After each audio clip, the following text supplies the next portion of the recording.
They were meant to be worrying about grades, their first dates, or hanging out with friends. Instead, they were planning murder.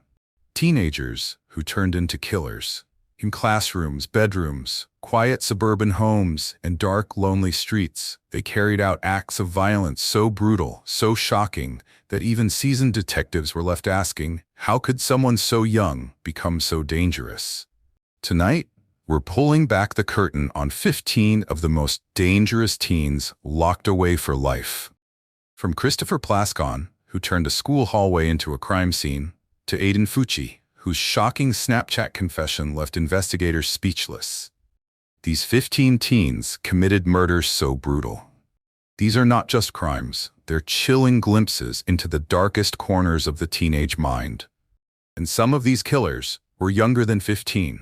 Were they born evil? Or did something or someone create them?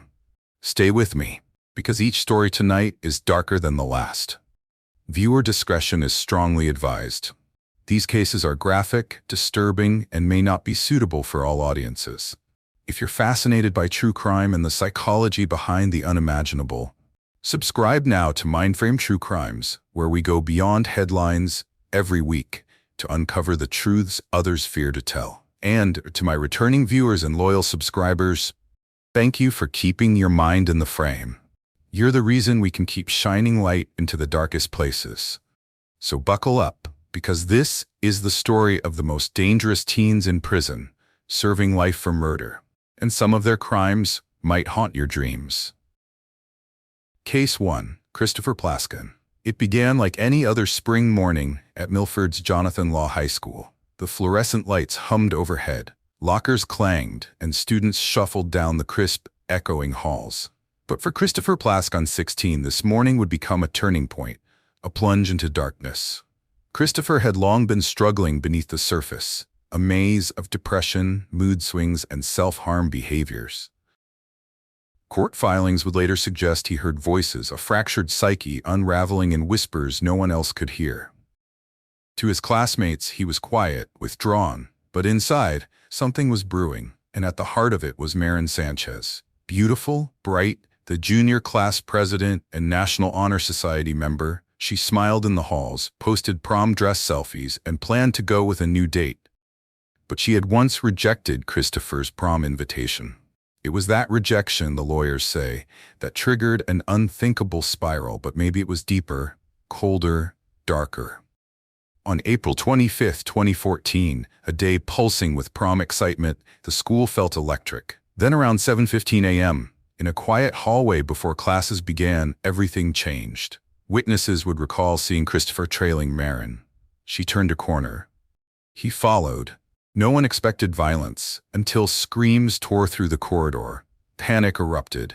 A teacher raced in, finding Christopher up Marin, holding a steak knife. Blood pooled. Students ran. Phones recorded atrocities no one imagined witnessing in real life. Despite attempts to pull him off, the violence ended only when a blade dropped. Christopher, covered in blood, walked to the principal's office as if on autopilot. He collapsed into a chair. Calmly, he said to the officer, "I did it. Just arrest me." No remorse, no denial, just grim acceptance. Marin was rushed to the hospital, but nothing could bring her back. A teenage life ended in carnage. Her grieving family found solace only in memories, and a budding scholarship and 5K charity run in her name. The halls that hosted hopes and dreams now held Marin's memory and her absence. Christopher's defense explored mental illness and psychosis. His lawyers pursued an insanity plea. They pointed to depression, suicidal ideation, and alleged voices telling him what to do. The state required its own psychiatric examination. Yet, he was tried as an adult. In March 2016, Christopher pleaded no contest, accepting responsibility without admitting guilt. He was sentenced in June to 25 years in prison, eligible for parole after about 15, given his age at the time. He would likely be out in his early 30s, while Marin's life would forever remain in the past. Case 2. Austin Reed Sig. A crisp autumn morning in Westminster, Colorado, cradled an everyday routine. Children walking to school, leaves rustling in the wind, parents sipping coffee before the day began. But on October 5, 2012, that routine was shattered when 10-year-old Jessica Ridgway never arrived at school. Her backpack, smelling of urine, was discovered later, abandoned along a path. Panic surged through the community, pulling strangers into a desperate search for answers.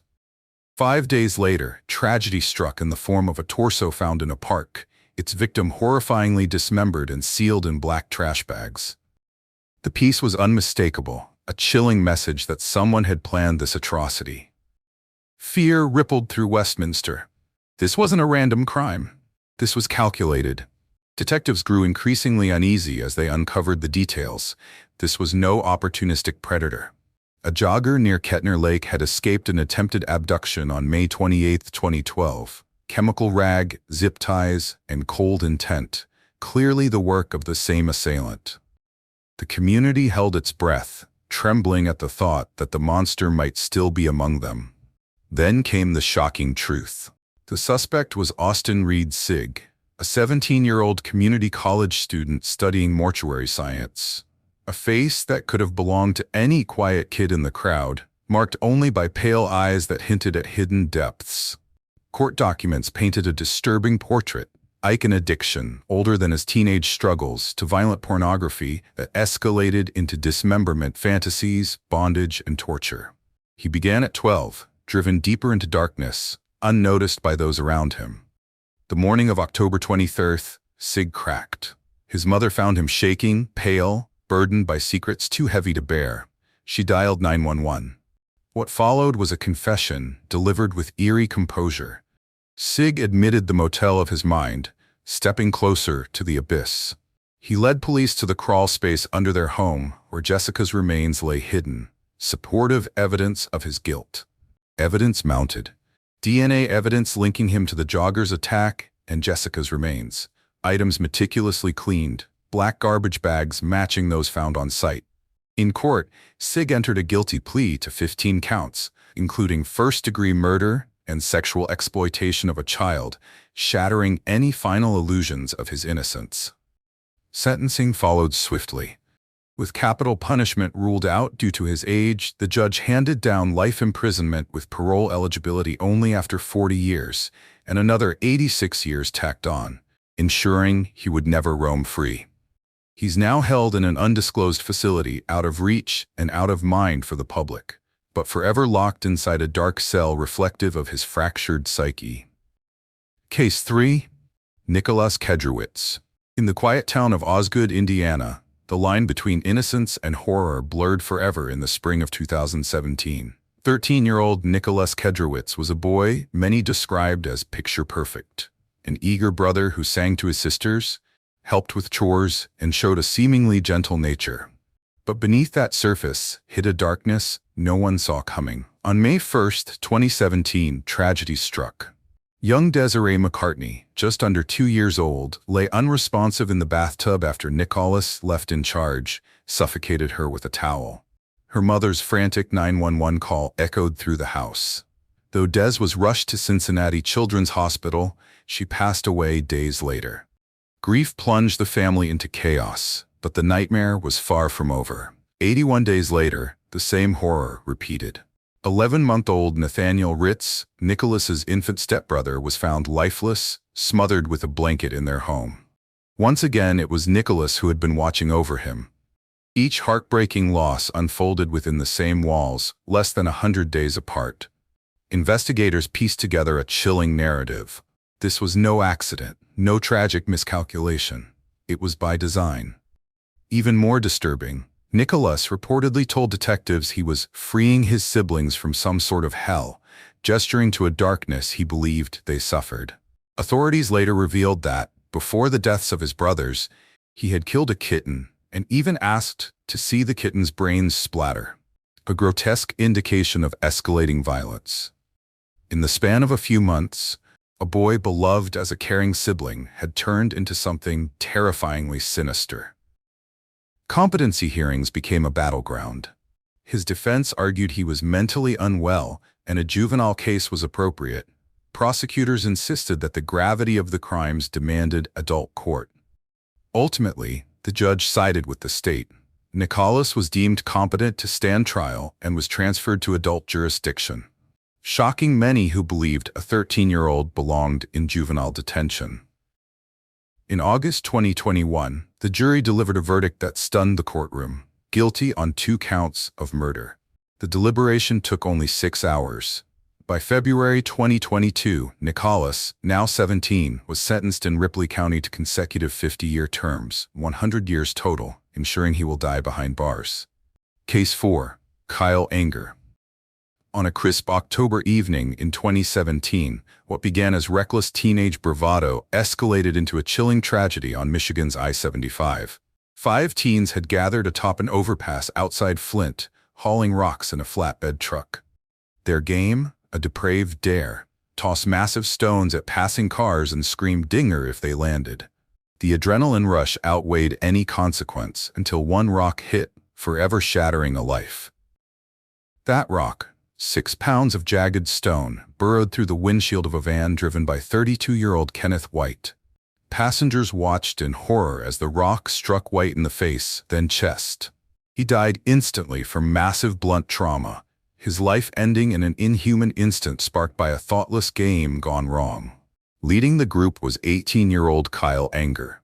He was the oldest, the one who dropped the stone that killed White. When police traced the crime to surveillance footage, and later, confession, the severity of their actions sunk in. Kyle pleaded guilty to second-degree murder. He admitted his role without denial, describing the game as something they did for thrills, never truly contemplating its fatal consequences. In October 2019, Judge Joseph Farah sentenced Kyle to 3 to 20 years in prison, with credit for the 740 days he'd already served. He was also ordered to pay $7,000 to the White family. 4 other teens involved received plea deals or lesser sentences, but Kyle bore the weight of a life lost and a family devastated. What pushes teens to experiment with danger, to chase adrenaline by hurling death from an overpass?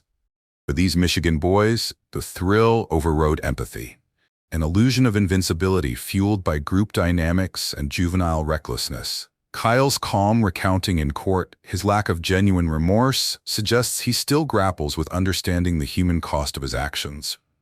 Upon release after 39 months, Kyle would carry the stigma of his crime in every step. Kenneth White's fiancée and 4 young children were left to rebuild a life that abruptly fractured. His mother's words still echo. Words cannot express our deepest sorry. No matter what time they get, it's not going to bring back my son. Case 5. Andrea Boucher. In the cold darkness of Halloween night, October 31, 2016, a Maine family's home in Winthrop became the scene of a murderous rupture that would shock the nation. 17-year-old Andrea Boucher, then identified as Andrew, called 911 in the early hours and calmly confessed she had just stabbed her parents, Alice and Antonio Balcer. She told the dispatcher she had snapped. Investigators arriving at the scene would find a scene so brutal it blurred the line between remorse and rage. Both parents dead beneath repeated knife wounds, and the family chihuahua silenced forever to spare it from witnessing the carnage. Behind that telephone confession lay an unraveling teenage psyche. Balcer had confided to psychologists that she felt trapped in the body of a different gender, struggling with identity and fearful of rejection. She later said she believed her parents would never accept her as a woman, a fear she claimed ignited the violent eruption.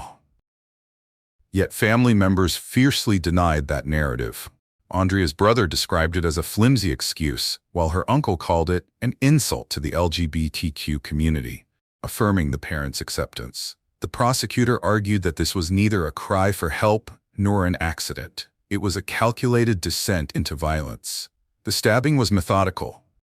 First Alice, stabbed 9 times while hugging her own child, then Antonio, who was attacked as he rushed in from the screams. The dog, barking a living alarm, was killed too. Tried as an adult, Balcer pleaded guilty in September 2018 under a plea deal that carried a maximum sentence of 55 years. At sentencing, she broke down asking her family for forgiveness. "I made a terrible mistake, one that cost the life of the 2 people who made me and raised me," she said. Despite the emotional plea, the judge remained unmoved by gender identity as a mitigating factor. He handed down a 40-year prison sentence, ensuring she would not be eligible for release until at least July 2051. Today, Andrea Balcer is serving that sentence in Maine's correctional system, referred to by the state with female pronouns after completing a gender dysphoria evaluation. Her placement in the women's prison stirred political backlash, prompting federal scrutiny and withdrawal of some state funding, all tied to policies allowing inmates to live according to their gender identity. Case 6. Carlos Reales Dominguez. In the normally serene college town of Davis, California, whispers of a dark descent began stirring in the spring of 2023. What first appeared to be isolated, shocking stabbings, 2 men killed, a woman critically wounded, soon revealed a chilling pattern, puncturing the town's sense of safety and leaving everyone wondering, who could do this, and why? The suspect, 21-year-old former UC Davis student Carlos Reales Dominguez, was known to classmates as bright, driven, and involved, majored in biological sciences, played high school football, and even aspired to help others. But beneath that veneer lurked a fractured mind. Days before his arrest, police found him wandering near Sycamore Park, the scene of one of the murders, carrying a large hunting knife and displaying cuts on his hands and wrists, grim clues of battles unseen. It was in court that the raw horror of this case came to light. Prosecutors painted a chilling portrait. Dominguez had deliberately ambushed his victims in separate parks over the span of 1 week, his actions precise and merciless. The first victim, 50-year-old David Bro, a homeless man known for his gentle spirit, was found stabbed to death on a park bench. 2 days later, 20-year-old UC Davis student Kareem Abu Naam was fatally attacked while biking home. Hours later, a 64-year-old unhoused woman was slashed inside her tent. She survived, her screams piercing the silent night. As the trial progressed, Dominguez's defense drew back the curtain on his fractured psyche. Throughout extensive testimony, he described persistent hallucinations, shadow-like figures whispering, mocking, and urging him forward. Mental health experts diagnosed him with schizophrenia, an illness so severe that the court first declared him incompetent to stand trial, ordering treatment until his mind could be restored enough to participate.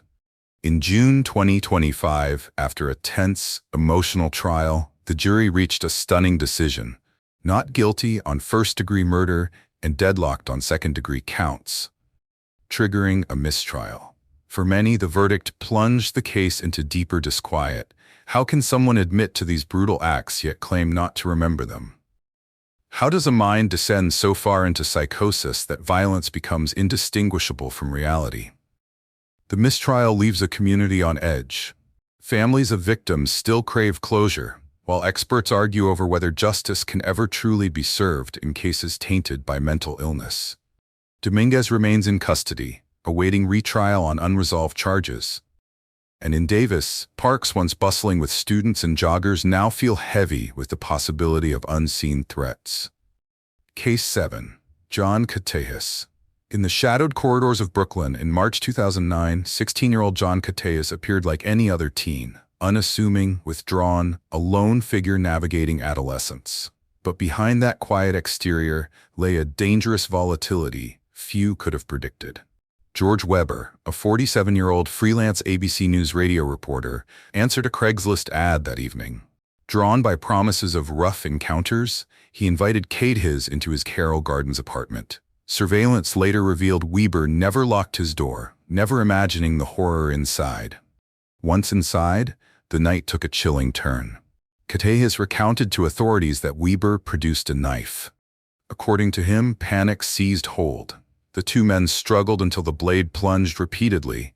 More than 50 frantic, ruthless stabs to the neck, chest, and arms of Weber, whose water-soaked apartment testified to a frenzied cleanup. Far from the profile of a premeditated killer, Katehis presented himself in the aftermath as dazed, even joking with investigators. He confessed to the crime, yet later claimed self-defense. In a disturbing blend of bravado and detachment, he revealed his interest in Satanism and sadomasochism, hinting at darker currents beneath his youth. Despite his confession, the legal landscape twisted with complexity. His first trial ended in a mistrial. Claiming self-defense, Katehis depicted himself as the victim, though prosecutors saw cold calculation. At his retrial in 2011, jurors were shown chilling video of Kateas recounting the night. Cheerful, composed, recalling his actions in detached, matter-of-fact tones. Ultimately, the jury found him guilty. His stoic posture as the verdict sank in said more than words could. Sentenced to 25 years to life, he faced a future defined by steel bars and unanswered questions. Case 8. Isaiah Sweet. In the heart of rural Iowa in May 2012, a family sanctuary transformed into a scene of unimaginable horror. 17-year-old Isaiah Sweet, under the care of his grandparents Richard and Janet Sweet since age 4, meticulously retrieved an assault rifle, loaded it with hollow-point rounds, and prepared for what he later described as snapping. It was a moment coldly calculated that would leave 2 people he called family dead at his own hands. Isaiah's voice was steady as he revealed how he'd been tormented for years, called a piece of shit nightly by his grandfather and told to kill himself. Angry words, repeated like nails striking wood, festered in his mind until they carved out something lethal. On May 11th, he crept behind Richard as he sat in the living room and pulled the trigger. The shot rang with such precision it seemed rehearsed. He then turned the rifle toward Janet, sending another bullet through her head. Afterwards, Isaiah almost tenderly kissed his victims, murmuring apologies and prayers, signs of remorse from someone whose planning betrayed cold intent. The aftermath was a grim odyssey.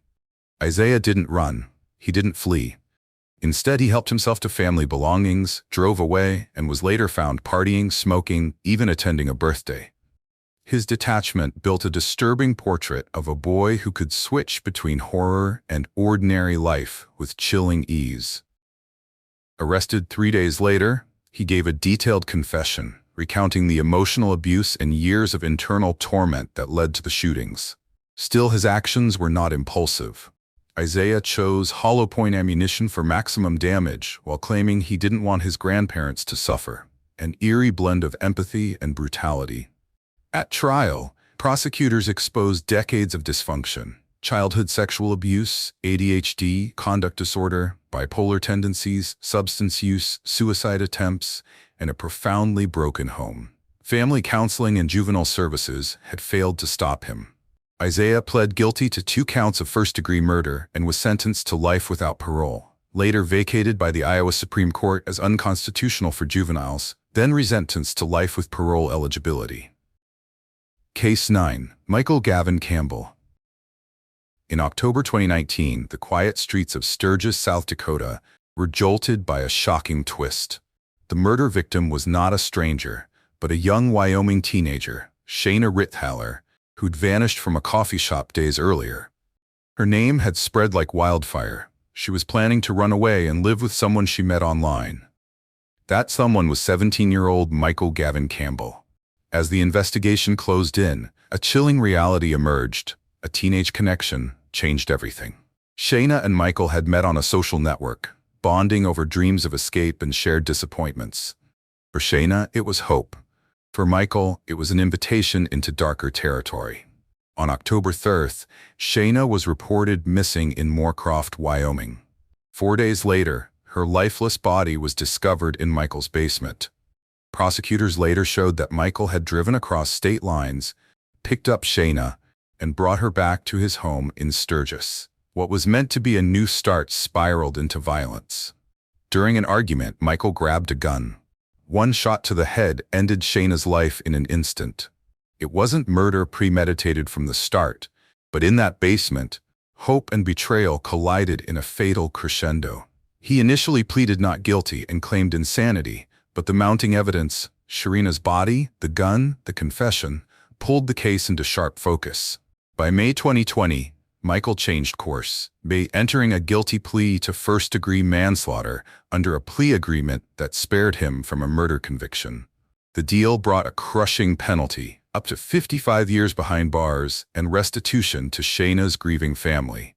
Thus, a once bright-hearted teen was cast into darkness.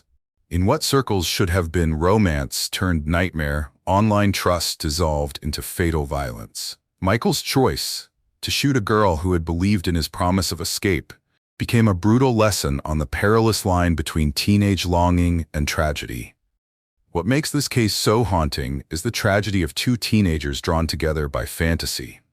Shayna escaped home for something better. Michael shattered that dream with a single irreversible act. Friends of Shayna later described her as sweet and hopeful. Her disappearance left a community shaken, her death a bitter echo of lost innocence. Now, Michael sits in custody, far from any teenage dream, condemned by one fatal impulse. Shayna's voice lives on in memories, in shattered trust, and in her family's grief, an aching reminder that online connections can mask hidden darkness. Her death begs the question, how do we guard against love that turns lethal?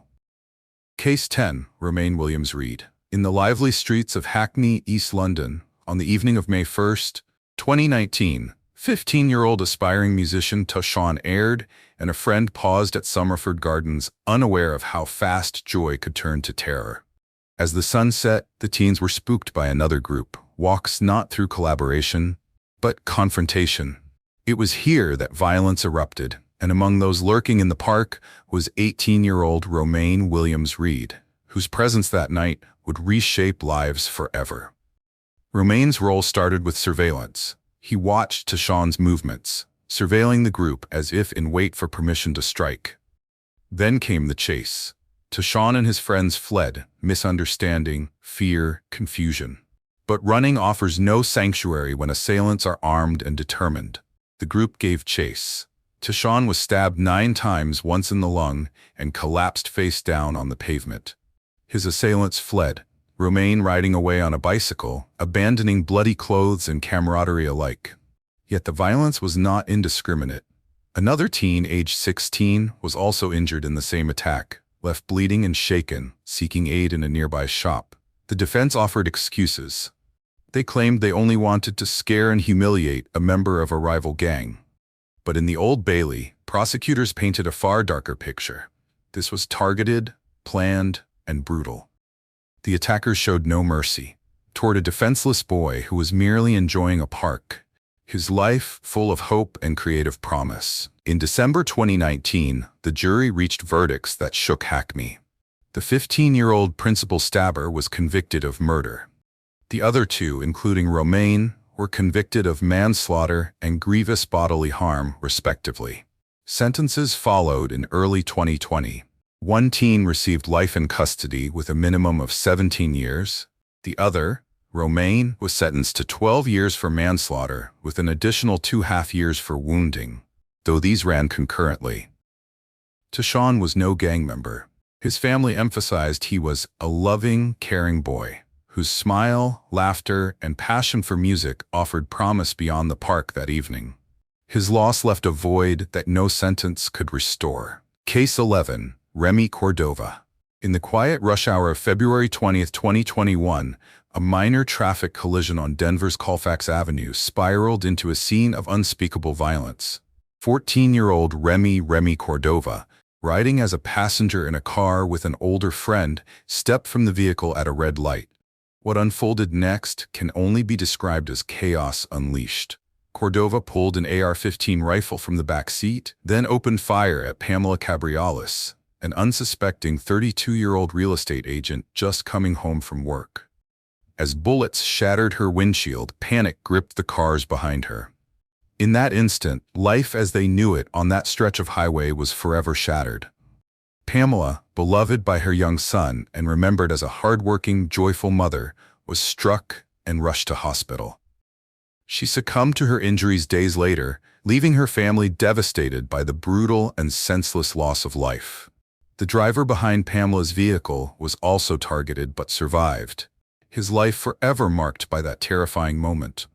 As police tracked down the suspects, their investigation revealed a darker undercurrent. Surveillance footage from around town, including a nearby McDonald's, linked the vehicle used in Pamela's killing to an earlier drive-by shooting.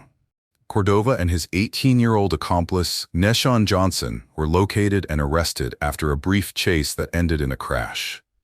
In court, Remy Cordova remained calm, even defiant, despite prosecutors presenting evidence that his actions were an attempt to display gang power. His remorse was absent. "I cannot take responsibility for something that I did not do," he declared to the victim's family, words that cracked open a courtroom already heavy with grief. The emotion that followed was raw. Pamela's brother described her final injuries as horrifying, lamenting that no sentence could bring her back. In November 2024, a jury found Cordova guilty of first-degree murder and attempted murder. Judge Daryl Shockley handed down a life sentence with parole eligibility after 40 years, plus an additional 8 years for the other victim, time that underscores the grave consequences of a single, reckless act. Case 12. Nickalas Prosper. On the morning of September 13, 2024, a quiet Luton flat became the epicenter of horror. 18-year-old Nickalas Prosper, a withdrawn teen with a fascination for mass shootings, carried out an atrocity that would shock the UK, a meticulously orchestrated massacre that began at home and nearly continued at his old primary school. He had purchased a double-barrel shotgun using a forged license, stockpiled ammunition, and spent months surveilling St. Joseph's Catholic Primary School, laying the groundwork for what he described as the biggest massacre of the 21st century. His target, innocent children and teachers, echoes of Sandy Hook and Virginia Tech within his mind. In the early hours of that fateful Friday the 13th, a test shot echoed through the flat at 5 a.m. His mother, Juliana Falcon, 48 years of age, awoke to his looming presence. A violent scuffle tore through the darkness before a single shot rang out, and she lay dead. Next were his siblings. Giselle, 13, shot in the face as she cowered under a table, and Kyle, 16, who endured over 100 stab wounds before succumbing. Neighbors later described frantic banging and shouts before police stormed the scene. Prosper fled outside, shotgun in hand, intending to strike at the school, but police spooked him and he surrendered. When officers walked toward him, blood still stained his clothing and glasses, yet he kept repeating, "It's not murder." The image of that chilling defiance haunts anyone who hears it. In February 2025, he pleaded guilty to 3 counts of murder, firearms offenses, and plotting the school massacre. Then in March, Mrs. Justice Chima Grubb sentenced him to life with a minimum term of 49 years. She described his ambition as intelligent, calculating, and selfish, aimed solely at infamy. Prosper's motivations were laid bare. He had dug deep into mass shooter manifestos, downloaded indecent images of children, rehearsed with mock weapons, and aspired to eclipse Sandy Hook's death toll. Case 13. Ethan Crumbley. On November 30, 2021, midday hallways of Oxford High School in Michigan became the epicenter of orchestrated terror. 15-year-old Ethan Crumbley entered with chilling precision. He carried a semi-automatic handgun, walked calmly into a bathroom, and emerged moments later as a killer. In those 4 fatal minutes, Ethan methodically opened fire, targeting classmates in hallways and classrooms. 4 students, Madison Baldwin, Tate Meyer, Hannah St. Juliana, and Justin Schilling, never got to finish their school day. 6 others and a teacher were wounded before police swiftly intervened. What made this massacre stand out wasn't just the gun, it was what came before. Teachers at school had noticed disturbing behavior. A drawing on Ethan's desk of a gun and bullet, annotated with the words, "The thoughts won't stop, help me," and blood everywhere. His mother was called, but reportedly dismissed the signs, texting him, "Lol, I'm not mad. You have to learn not to get caught." No one realized too late that a ticking bomb was about to explode. In the courtroom, the prosecution painted a portrait of extreme planning. Prosecutors revealed that Ethan had videos on his phone discussing his intent to kill, along with journal entries confessing violent fantasies. Judge Kwame Rose stressed that Ethan could have stopped himself at any point, yet he pressed on, walking through the school, picking and choosing who was going to die. A chilling testament to premeditation. By October 2022, Ethan pleaded guilty to all 24 charges, including first-degree murder and terrorism causing death, penalties that reflected the atrocity of his actions. Then, in December 2023, Judge Rose sentenced him to life without parole, plus an additional 24 years. Mental health arguments failed. The court found his obsession with violence continued, even after imprisonment, accessed through illicit means behind bars. His parents, James and Jennifer Crumbley, became the first in U.S. history convicted of involuntary manslaughter in a school shooting. They received 10 to 15-year sentences after prosecutors emphasized their willful blind eye toward warning signs and the gun they gifted him just days before the tragedy. Case 14. Aiden Fucci. On Mother's Day, May 9, 2021, a quiet Florida neighborhood at 1:45 a.m. was forever changed. 13-year-old Tristan Bailey, a bright cheerleader walking home from a sleepover, strolled into a nightmare. Surveillance footage captured her side by side with 14-year-old Aiden Fucci, unremarkable at first, until his next move shattered everything. Within hours, Tristan's body was found near a retention pond. She had been stabbed an astonishing 114 times, at least 49 wounds defensive, indicating she fought desperately for her life. The violence was so extreme it stunned investigators and turned a random May night into a community's waking nightmare. When deputies searched Fucci's home that evening, they discovered chilling evidence: soaked shoes, bloodied clothes, a knife missing its tip, and fragments of that tip embedded in Tristan's scalp. In his bedroom, detectives found disturbing drawings of decapitated figures, hinting at a mind absorbed in violent fantasy. What's more, friends said Aiden had spoken of dragging someone into the woods to stab them. He dismissed these as dark jokes, but when that same prank manifested in chilling reality, it revealed premeditation so grim it shook the justice system. The state attorney declared the brutality showed no motive, no revenge, no impulsive rage, only a deadly craving to feel the act of killing. Charged as an adult, Fucci initially professed innocence. Yet on February 6, 2023, just before trial, he pleaded guilty to first-degree murder and offered a hollow apology. "I plead guilty, and I'm sorry for the Bailey family and my family." On March 24, 2023, Judge R. Lee Smith handed down life in prison, noting Aiden was beyond saving and would not be eligible for release for 25 years. Still in prison, he now serves at Suwannee Correctional Institution. His mother, Crystal Smith, was arrested for allegedly washing his bloody jeans, an attempt to erase traces of violence that only left darker questions in her wake. Case 15. Raymond Childs. On the night of January 24, 2021, a domestic argument spiraled into a nightmare in Indianapolis. 17-year-old Raymond Childs III had broken his curfew. His father confronted him. Tempers flared. In the darkness that followed, the household became the epicenter of an incomprehensible tragedy. Police arrived to a chilling scene in the early morning hours. One child lay critically wounded on the porch. Inside, Raymond had methodically worked through the house, executing his own family. His father, stepmother, teenage brother and sister, and his brother's pregnant fiancée all were victims of his terrifying rampage.